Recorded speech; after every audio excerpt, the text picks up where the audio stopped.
बच्चों, हमने last lecture 2 में इलेक्ट्रोकेमिस्ट्री के फैराडेज लॉ पढ़े थे। उसको हम एक शॉर्ट में रिवाइज करेंगे जिससे कि हम इस न्यूमेरिकल को सॉल्व कर सकें।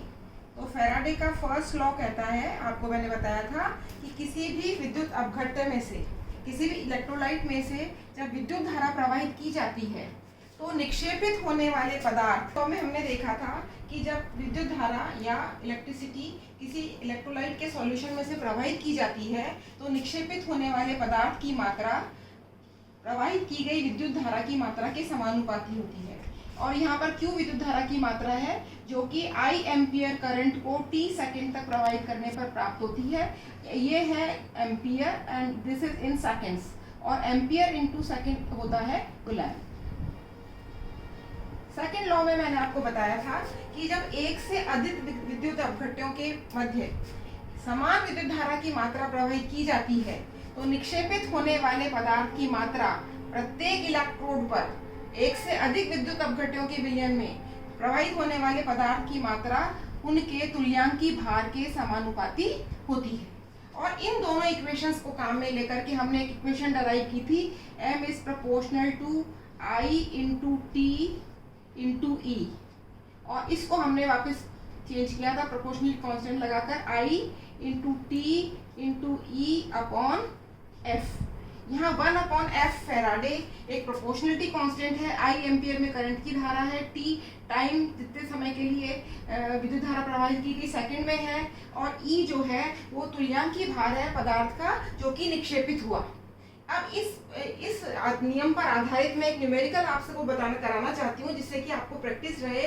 न्यूमेरिकल है कि 1 घंटे तक सिल्वर नाइट्रेट के विलयन में कितने एम्पियर की धारा प्रवाहित की जाए कि कैथोड पर 60.3 ग्राम चांदी निक्षेपित हो जाए। चांदी का तुल्यांकी भार 107.8 ग्राम प्रति इक्विवेलेंट है। इसका मतलब है कि हमारा जो फैराडेज लॉ कहता है m is equal to I into E into T upon F, इस इक्वेशन में हमारे को I दिया हुआ है, फैराडे लॉ पे आधारित ये न्यूमेरिकल है। इसमें हमें करंट की मात्रा निकालनी है कि कितनी करंट प्रवाहित की जाए कि 60.3 ग्राम चांदी निक्षेपित हो जाए। तो I हमको दिया हुआ निकालना है, m हमको दिया हुआ है 60.3 ग्राम चांदी निक्षेपित होनी चाहिए। T जो है हमें दिया गया है कि हमको ये धारा प्रवाहित कितने समय तक के लिए की गई है, 1 घंटे तक। तो 1 घंटे को हमको सेकंड में बदलना पड़ेगा, मिनट्स में नहीं लेना, क्योंकि एम्पियर इंटू सेकेंड कूलम्ब के बराबर है। 1 घंटे में 60 मिनट, 60 मिनट में 60 सेकेंड्स, इसका मतलब ये 3600 सेकेंड हमें यूज करने पड़ेंगे। और चांदी का तुल्यांकी भार 107.87 ग्राम है। इसका मतलब फैराडे के नियम से ये है कि अगर एक कूलम्ब, एक फैराडे 96500 ग्राम कूलम्ब अगर विद्युत धारा प्रवाहित करते तो इतना पदार्थ निक्षेपित होता। लेकिन अब हमें पदार्थ निक्षेपित बता रखा है कि 60.3 ग्राम, और हमें निकालना है कि कितनी विद्युत धारा प्रवाहित हुई। ये इनडायरेक्ट क्वेश्चन है, इनडायरेक्टली निकालने वाला है। तो हमने I की जगह रख दिया 60.3 ग्राम जो चांदी निक्षेपित हुई। 9655 एम्पियर इंटू सेकेंड पर प्रति इक्विवेलेंट, ये आपकी कूलम्ब की यूनिट है। कूलम्ब्स पर इक्विवेलेंट 1 ग्राम तुल्यांक निक्षेपित करने के लिए इतने इलेक्ट्रिसिटी पास होनी चाहिए, वो हमने यूनिट सहित लिख दी। टाइम हमारा है 3600 सेकेंड, और हमारा तुल्यांकी भार है पदार्थ का 107.87 ग्राम प्रति इक्विवेलेंट। इस प्रति इक्विवेलेंट का क्या मतलब है ये मैं आपको बाद में समझाऊंगी। जब इसको हम सॉल्व करते हैं तो ग्राम से ग्राम की यूनिट कैंसिल हो जाती है, सेकंड से सेकंड की यूनिट कैंसिल हो जाती है, इक्विवेलेंट से इक्विवेलेंट कैंसिल हो जाता है, और बच जाता है आपका 96500 ampere into 60.3 divided by 3600 into इतने। इसको सॉल्व करने पर इतने एम्पियर की विद्युत धारा प्राप्त होती है। इसका मतलब ये हुआ कि अगर हम सिल्वर नाइट्रेट के विलयन में 1 घंटे तक 14.98 एम्पियर विद्युत धारा प्रवाहित करेंगे तो इलेक्ट्रोड के ऊपर 60.3 ग्राम चांदी निक्षेपित होगी। मेरे को लगता है कि इससे आपको और कंसेप्ट्स क्लियर हो गए होंगे। ठीक है, इसके बाद हम चलते हैं, इससे संबंधित न्यूमेरिकल या इस चैप्टर से हम बाद में साथ साथ करते रहेंगे। अब इसके बाद हम चलते हैं और हम इसके आगे का हिस्सा पढ़ते हैं कि ये जो मैंने आपको बताया कि 1 ग्राम तुल्यांक पदार्थ निक्षेपित होता है 1 फैराडे विद्युत अपघट्य विद्युत धारा की मात्रा प्रवाहित करने पर, इसको हम कैसे कैलकुलेट कर सकते हैं। आप सभी जानते हैं, आप सभी ये इतना पढ़े हुए हैं 12th तक कि आप सभी जानते हैं कि किसी भी विद्युत धारा की मात्रा को किसी भी रिएक्शन में नापना एक मुश्किल काम होता है। विद्युत धारा की मात्रा को नापना एक मुश्किल काम है। इसके लिए कंडक्टेंस जब हम पढ़ते हैं तो हमें एक इंस्ट्रूमेंट यूज करना पड़ता है, एक बेसिक इंस्ट्रूमेंट है जो कि बहुत ऐसा नहीं है कि आपके उसके ऊपर क्वेश्चन आता है एग्जाम के अंदर, लेकिन उसको समझना इसलिए आवश्यक है क्योंकि हर जगह आगे जब भी हम पढ़ेंगे फैराडे के नियम का जहाँ भी यूज होगा वहां पर इस वर्ड और इस एपरेटस, छोटे से एपरेटस का जिक्र होगा और ये कहलाता है कूलोमीटर। हमने अभी उसमें पढ़ा, फैराडे के नियम में पढ़ा कि अगर हम 96500 कूलम विद्युत धारा प्रवाहित करते हैं तो पदार्थ का 1 ग्राम तुल्यांक निक्षेपित होता है, 1 ग्राम इक्विवेलेंट निक्षेपित होता है। इसका मतलब ये है कि अगर आपने सोडियम हाइड्रोक्साइड के विलयन में से विद्युत धारा प्रवाहित की 96500 कूलम्स, तो सोडियम हाइड्रोक्साइड का इक्विवेलेंट वेट इन ग्राम 4 ग्राम निक्षेपित होगा और ये 40 ग्राम निक्षेपित होगा और ये निक्षेपित होगा जो निक्षेपित हुआ ये कहलाएगा 1 इक्विवेलेंट। ये इसका तुल्यांकी भार है, 1 तुल्यांक भार है। तो जब इक्विवेलेंट वेट को ग्राम्स में हम तोलते हैं तो वो इक्विवेलेंट वेट कहलाता है। तो अगर आप ये देखेंगे, मान लीजिए हम ऑक्सैलिक एसिड ले लें, ऑक्सैलिक एसिड का विलयन लेने तो ऑक्सैलिक एसिड का इक्विवेलेंट वेट है 63। इसका मतलब ये हुआ कि 96500 कूलम विद्युत धारा जब आप प्रवाहित करोगे तो एसिटिक एसिड के 63 ग्राम्स प्रति तुल्यांक या प्रति इक्विवेलेंट निक्षेपित होंगे। तो तुल्यांकी भार ग्रामों में निक्षेपित होना या इक्विवेलेंट में होने का ये मतलब है जो मैंने आपको अब समझाया। अब हमने ये देख लिया कि 96500 से 1 तुल्यांकी भार निक्षेपित होता है, लेकिन हम निकालना चाहते हैं हम पदार्थ कितना निक्षेपित हुआ, इसको हम आसानी से निकाल सकते हैं। किसी भी सिस्टम में, किसी भी सेल में, किसी भी विद्युत अपघटनी प्रक्रम में ये निकालना आसान है कि कितना पदार्थ निक्षेपित हुआ, लेकिन ये निकालना थोड़ा डिफिकल्ट है कि हमने कितनी विद्युत धारा प्रवाहित की। तो ये हमने कितनी विद्युत धारा प्रवाहित की, किसी उपकरण के अंदर कितनी विद्युत धारा प्रवाहित हुई, इसको निकालने के लिए हम इनडायरेक्टली एक छोटे से इंस्ट्रूमेंट को काम में लेते हैं जो कि कूलोमीटर कहलाता है। और ये बहुत सिंपल इंस्ट्रूमेंट है। इसके अंदर एक प्लैटिनम की डिश होती है। कूलोमीटर कोई बड़ा चौड़ा उपकरण नहीं है, ये एक प्लैटिनम की डिश है जो कि कैथोड का काम करती है, कैथोड का काम करती है। और इस प्लैटिनम की डिश में जिस भी विद्युत अपघट्य को हमें ये निकालना है कि इसमें कितनी विद्युत धारा प्रवाहित की गई, उसका विलयन भर देते हैं। सपोज मैं इस समय बात कर रही हूं सिल्वर कूलोमीटर की। कूलोमीटर कई प्रकार के होते हैं, सिल्वर कूलोमीटर, कॉपर कूलोमीटर, वाटर कूलोमीटर, आयोडीन कूलोमीटर्स, कई तरह के होते हैं, लेकिन हम उसको यूज करना चाहते हैं जिसमें रिजल्ट की एक्यूरेसी ज्यादा हो, इसलिए मैंने यहाँ पर सिल्वर कूलोमीटर यूज किया है। तो सिल्वर कूलोमीटर में एक प्लैटिनम की डिश है। ये डिश जो है ये प्लैटिनम की है जो कि कैथोड की तरह एक्ट करेगी और इसमें हमने ज्ञात सांद्रता का सिल्वर नाइट्रेट का विलयन भर दिया। इस सिल्वर नाइट्रेट के विलयन में हम एक पोरस कंटेनर रखेंगे, एक सरंध्र पात्र या पोरस कंटेनर PP डैश रखेंगे और इसके अंदर एक सिल्वर की रॉड, एक सिल्वर रॉड रखेंगे जो कि एनोड का काम करेगी, जो कि एनोड का काम करेगी। और इसको हम फिर बैटरी से जोड़ देते हैं, इसको हम बैटरी से जोड़ देते हैं।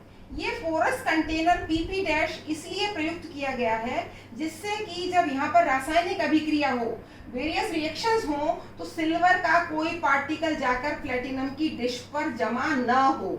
क्योंकि अगर प्लेटिनम का कोई डिश पर अगर कोई सिल्वर का पार्टिकल अंदर से आकर जमा होता है तो गलत रिजल्ट्स को इंडिकेट करेगा, वो गलत रिजल्ट देगा। इसलिए जो पार्टिकल सिल्वर का यहाँ नहीं आना चाहिए वो पीपी डैश पात्र के अंदर ही रह जाता है। अब इस उपकरण में से विद्युत धारा प्रवाहित की जाती है। ठीक है, आप जानते हैं सिल्वर नाइट्रेट है तो सिल्वर आयन कौन से हैं, कैसे हैं, कैटायंस हैं।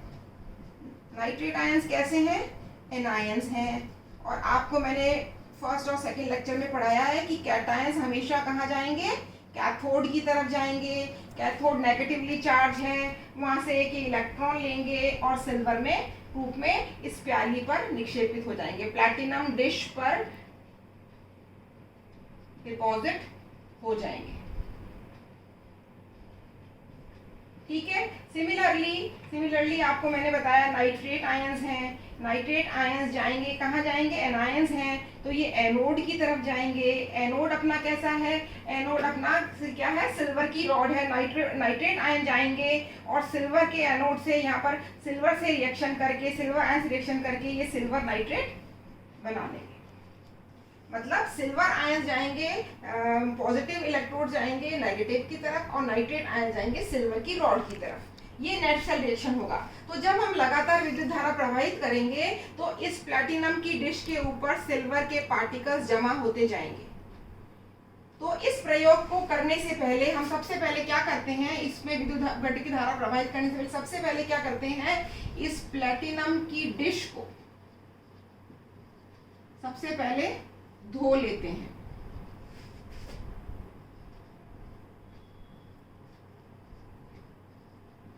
फिर सुखा लेते हैं।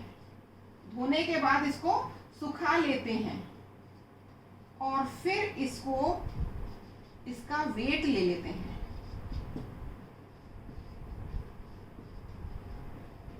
प्रयोग से पहले प्लैटिनम की डिश को धो लेते हैं, उसको सुखा लेते हैं और उसका वेट ले लेते हैं। माना कि ये आया W1 ग्राम।